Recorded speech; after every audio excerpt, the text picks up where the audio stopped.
Hi welcome back to Pavi designers. இன்னைக்கு வீடியோவில் நம்ம எப்படி ஹேங்கிங் ஸ்டிச் பண்ணுறதுன்னு பார்க்கலாங்க.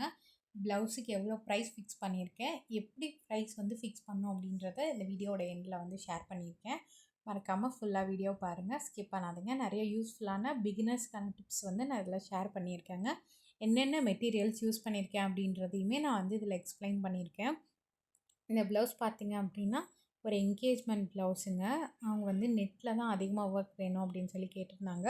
ஸோ நம்ம என்ன பண்ணியிருக்கோம் அப்படின்னா, அவங்களோட சாரீ பிங்க் கலர், அவங்களோட பார்டர் மட்டும், அதாவது அவங்களோட சாரீ கலருக்கு தகுந்த மாதிரியே நெட் கிளாத் எடுத்து பேக்லேயும் ஹேண்ட்லேயும் நம்ம வந்து நெட் ஃபிக்ஸ் பண்ணி ஒர்க் பண்ணியிருக்கோங்க.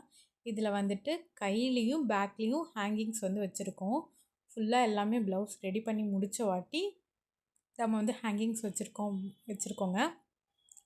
ஹேங்கிங்ஸ் பார்த்திங்கன்னா சுகர் பீட் 5 ஃபஸ்ட்டு போட்டுட்டு, அதுக்கப்புறம் சேம் பிங்க் கலரில் இருக்கிற ஒரு ஓவல் ஷேப் பீடு வந்து போட்டுட்டேங்க. போட்டு அதுக்கு கீழே மறுபடியும் ஒரு சுகர் பீடு வந்து ஆட் பண்ணிக்கணும். ஆட் பண்ணிவிட்டு எப்பவும் போல் லாஸ்ட்டாக இருக்கிற ஒரு சுகர் பீடை விட்டுட்டு மீதி எல்லாத்துக்குள்ளேயும் நீடில் விட்டு இந்த மாதிரி வெளியில் எடுக்கணுங்க. வெளியில் எடுக்கும்போது முக்கியமாக லாஸ்ட்டாக நம்ம த்ரெட் இருக்குது இல்லைங்களா, கடைசியாக ஒரு த்ரெட் அதை நல்லா டைட்டாக பிடிச்சிக்கணும். அப்படி இல்லை அப்படின்னா மேலே நிறைய லூஸ் வந்துடும், உங்களுக்கு பார்க்குறதுக்கு ஃபினிஷிங்காக இருக்காது. ஃபஸ்ட்டு இந்த மாதிரி நீடில் வெளியில் எடுத்துக்கணுங்க. எடுத்துகிட்டு 5 சுகர் பீட் ஆட் பண்ணிக்கணும்.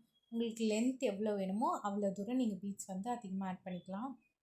நான் வந்து 5 ஆட் பண்ணால் ரொம்ப குட்டியாகவும் இருக்காது, பெருசாகவும் இருக்காது, கரெக்டாக இருக்கும் அப்படின்றதுனால 5 பீட்ஸு. அதுக்கப்புறம் இந்த ஓல் ஷேப்பில் இருக்கிற ஹேங்கிங் பீட்ஸ் ப்ளஸ் வந்து சுகர் பீட் ஆட் பண்ணியிருக்கேன். நான் வந்து போடுறப்ப பாருங்கள், அப்போ தான் ஃபினிஷிங் இந்த மாதிரி கிடைக்கும். லாஸ்ட் ஒன்னை விட்டுட்டு மீது எல்லாத்துக்குள்ளேயும் நீடில் விட்டு அந்த கிளாத்துக்குள்ளேயும் நம்ம நீடில் விட்டு எடுக்கிறோங்க.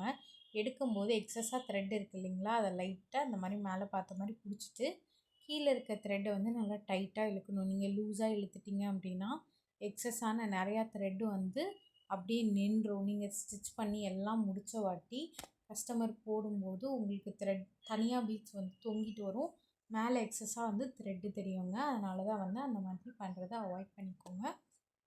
இன்னொரு டைம் கூட நல்லா கிளியராக பாருங்கள். நீங்கள் பிகினர்ஸாக இருந்தீங்க அப்படின்னா கண்டிப்பாக இந்த வீடியோ வந்து உங்களுக்கு யூஸ்ஃபுல்லாக இருக்குங்க.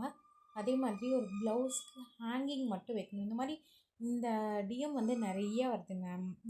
ப்ளவுஸ்க்கு ஹேங்கிங் மட்டும் வைக்கணும், அதுக்கு எவ்வளோ ப்ரைஸ் வந்து ஃபிக்ஸ் பண்ணணும், எப்படி பண்ணணும் அப்படின்னு சொல்லிட்டு கேட்குறீங்க. ஹேங்கிங் மட்டும் வைக்கணும் அப்படின்னா நீங்கள் வந்து 300 ருபீஸ் வந்து சார்ஜ் பண்ணலாங்க. நீங்கள் இருக்கிற ஏரியாவை பொறுத்து. எப்போவுமே நம்ம ஆரி ஒர்க்கில் ரேட் ஃபிக்ஸிங்கில் நம்ம என்ன முக்கியமாக பார்ப்போம் அப்படின்னா, நம்ம எந்த ஏரியாவில் இருக்கோம், சிட்டிலையா வில்லேஜ்லையா, அந்த மாதிரி நம்ம இருக்கிற ஏரியாவை பொறுத்து தாங்க ப்ளவுஸ் காஸ்ட் மாறிட்டே இருக்கும். ஒரு இடத்துல 1000 ருபீஸ் இருந்தால் அதே ப்ளவுஸ் வந்து சிட்டியாக இருந்ததுன்னா 1500 அப்படின்னு கூட சேல் பண்ணுவாங்க. நம்ம இருக்கிற இடத்த பொறுத்தும் நம்ம ஆரி ஒர்க் ரேட்டை வந்து ஃபிக்ஸ் பண்ணுவோங்க. இப்போ நீங்கள் பார்த்தீங்கன்னா ரீசெண்ட் டேஸில் சுகர் பீட்ஸோட ரேட்லாம் நல்லாவே கூடிருச்சு, விலை அதிகமாகிடுச்சு.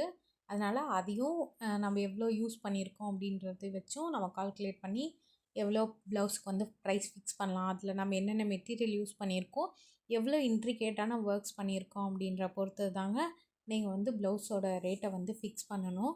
ஃபஸ்ட் நான் தனித்தனியாக ரேட் வந்து உங்களுக்கு சொல்லிடுறேன். ஹேங்கிங்க்கு எவ்வளோ வந்து ரேட் ஃபிக்ஸ் பண்ணுறது, ப்ளவுஸோட டிசைனுக்கு, ஸ்டிச்சிங்க்கு, அந்த மாதிரி ஒன்றுமே நான் தனித்தனியாக வந்து எக்ஸ்பிளைன் பண்ணிடுறேன். ஹேங்கிங் பீட்ஸ் வந்து போடும்போது ரொம்ப பக்கத்தில் போடக்கூடாது. போடும்போது உங்களுக்கு ஓகேவாக இருக்கும், போட்டு முடிச்சப்பறம் வந்து உங்களுக்கு டிஸ்டன்ஸ் ரொம்ப பக்கத்தில் இருக்கிறதுனால ஃபினிஷிங் உங்களுக்கு இருக்காது. ஒரு பீட் வந்து இன்னொரு பீடோட டச் ஆகாமல் இருக்கிற மாதிரி போட்டிங்க அப்படின்னா தான் உங்களுக்கு வந்து கரெக்டாக இருக்கும். இதாங்க அந்த ப்ளவுஸோட ஃபைனல் லுக். ஒரு ஹேண்டுக்கும் நான் வந்து 32 to 35 பீட்ஸ் வந்து நான் வச்சுருந்தேன். சேம் கலர்லேயே தாங்க வச்சுருந்தேன். கஸ்டமரோட நீட் என்னன்னு பார்த்தீங்க அப்படின்னா, ப்ளவுஸோட பேக்லேயும் நெட் வேணும், ஹேண்ட்லேயும் நெட் வேணும் அப்படின்னு சொல்லி கேட்டிருந்தாங்க.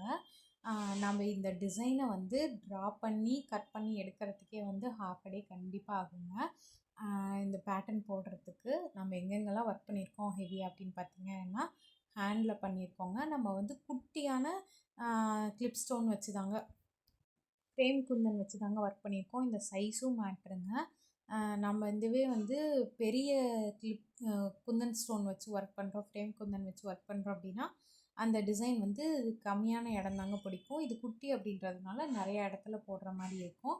அதனால் டிசைனுக்கு மட்டும் நீங்கள் பார்த்தீங்க அப்படின்னா ஹேண்டு ப்ளஸ் பேக்கு, அதுக்கப்புறம் பார்டர் மாதிரி இருக்க 2 ஹேண்டு, பேக்கில் புட்டாஸ், அடுத்தது ஃப்ரண்ட்டும் இதே மாதிரி போட்டிருக்கிறதுக்கு டிசைனுக்கு மட்டும் நான் வந்து 2800 சார்ஜ் பண்ணியிருந்தேங்க. ஹேங்கிங்ஸ்க்கு வந்து 500 ருபீஸ் சார்ஜ் பண்ணியிருந்தேங்க. ப்ளவுஸோட ஸ்டிச்சிங்க்கு வந்து 650 ருபீஸுங்க. இதோட ஷிப்பிங் காஸ்ட் பார்த்தீங்க அப்படின்னா 50 ருபீஸுங்க. டோட்டலாக வந்து 4000 இந்த ப்ளவுஸ்க்கு நான் சார்ஜ் பண்ணியிருந்தேன்.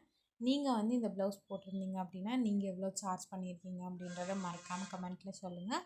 இது வந்து சென்னை கிளைண்ட்டோட ப்ளவுஸுங்க. சேஃபாக வந்து அவங்களுக்கு இந்த மாதிரி கொரியர் பேக் பண்ணி அனுப்பியாச்சுங்க. ப்ளவுஸ் எல்லாம் சென்ட் பண்ணும்போது அட்லீஸ்ட் ஒரு 2 கவர் அந்த மாதிரி போட்டு சேஃபாக தாங்க பேக் பண்ணி அனுப்புவோம். இந்த அளவுக்கு இருக்கும் உங்களுக்கு. இந்த ப்ளவுஸோட டீட்டெயில் உங்களுக்கு பிடிச்சிருக்கு, இந்த ப்ளவுஸோட ஃபுல் டுட்டோரியல் வேணும் அப்படின்னு நினச்சிங்கன்னா நீங்கள் வந்து கமெண்ட்டில் சொல்லலாம். இந்த ப்ளவுஸோட டுட்டோரியல் வேணும் அப்படின்னு சொல்லிட்டு நான் கண்டிப்பாக வந்து ஆட் பண்ணுறேங்க. ஹேண்டுக்கு ஹேங்கிங்ஸ் மட்டும் வேணும் அப்படின்னு கேட்கும்போது நீங்கள் 300 to 500 வரைக்குமே சார்ஜ் பண்ணலாங்க. பிகாஸ் ஹேங்கிங்கோட ரேட் வந்து உங்களுக்கு எப்படி இருக்குன்னு உங்களுக்கே தெரியும். ஒரு பேக்கெட்ஸ் நம்ம தனியாக வாங்கினோம் அப்படின்னா ஒரு ஷாப் பொறுத்து 150 ருபீஸ் அந்த மாதிரி இருக்கும். நீங்கள் ஒரு ஹேண்டுக்கு வந்து ஒரு 100 ருபீஸ் அந்த மாதிரி போட்டுக்கிட்டீங்க அப்படின்னா கூட நீங்கள் 2 ஹேண்டு ப்ளஸ் வந்து நீங்கள் பேக்லாம் பண்ணுறீங்க அப்படின்னா தாராளமாக நீங்கள் வந்து 500 ருபீஸ் வந்து சார்ஜ் பண்ணிக்கலாங்க. உங்கள் ஏரியாவை பொறுத்து 300 to 500 வரைக்கும் சார்ஜ் பண்ணிக்கலாம். வேறு ஏதாவது டவுட்ஸ் இருந்தது அப்படின்னா நீங்கள் கண்டிப்பாக வந்து கமெண்ட் பண்ணுங்கள். நான் உங்களுக்கு கிளியர் பண்ணுறேன். தேங்க்யூ ஃபார் வாட்சிங்.